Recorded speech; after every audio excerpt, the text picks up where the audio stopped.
Assalamualaikum warahmatullahi wabarakatuh. Di sini saya bernama Muhammad Fikri Firdaus.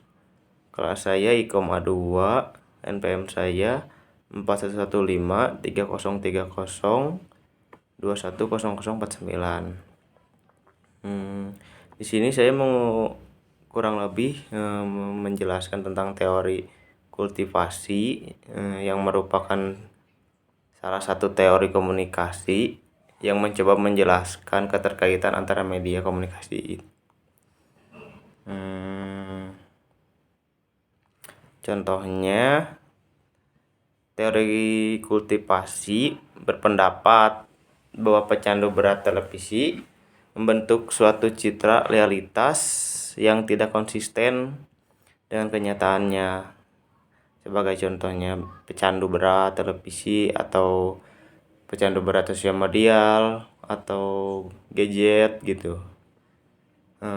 Itu bisa 1:10, malahan kenyataannya bisa sampai 1:50. Terus yang saya mau jelaskan teori yang kedua, teori penetrasi sosial berpendapat bahwa setiap orang memiliki suatu sistem yang sangat terorganisir mengenai informasi dalam diri, maksudnya dalam diri mereka sendiri dan orang lain. Diperdalamkan lagi, sosial penetrasi teori atau teori penetrasi sosial adalah teori komunikasi yang terkait dengan proses pembentukan relasi atau hubungan ketika individu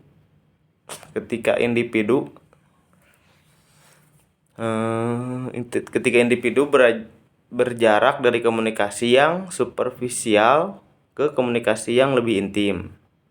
Dalam teori penetrasi sosial, biasanya manusia dianalogikan seperti bawang yang memiliki banyak lapisan yang harus dikupas secara satu persatu untuk mengetahui lebih dalam lagi keterkaitan dirinya. Misalnya, contohnya yaitu penetrasi kebudayaan luar mempengaruhi daerah itu. Penetrasi mengacu pada suatu upaya untuk masuk atau melewati sesuatu, terutama menggunakan paksaan dan usaha lebih.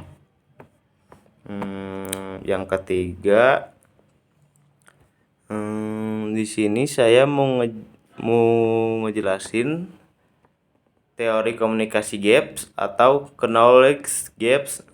Jadi ini adalah akibat adanya arus informasi yang terus meningkat. Sebagai besar informasi gaps itu disebabkan oleh media massa. Secara teoritis, peningkatan ini akan menguntungkan setiap orang bagi masyarakat, karena setiap individu memiliki keuntungan untuk mengetahui apa yang terjadi di sekelilingnya atau di dunia.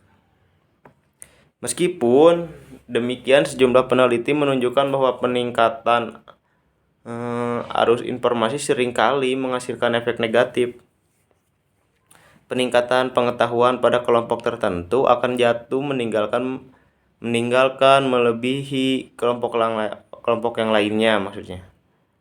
Dalam hal ini, informasi gaps atau knowledge gap akan terus terjadi dan terus meningkat sehingga menimbulkan jarak antara kelompok sosial yang satu dengan yang lainnya tentang pengetahuan berkenaan topik tertentu misalnya. Tapi kenyataannya yang dikemukakan dalam teori informasi gap adalah semakin berkembang teknologi, semakin melebar kesenjangan informasi di antara masyarakat. Itu bisa terjadi yang berpendidikan tinggi dan berstatus sosial ekonomi baik dengan masyarakat yang berpendidikan rendah dan status sosial ekonomi yang tidak baik. Itu mungkin ada gapnya susah, tidak menyesuaikan. Mungkin kurang lebihnya segitu yang bisa dijelaskan tentang teori-teori 3 ini. Mungkin belum lengkap, kurang jelas, mohon dimaklumi. Terima kasih dari saya bernama Muhammad Fikri Firdaus. Assalamualaikum warahmatullahi wabarakatuh.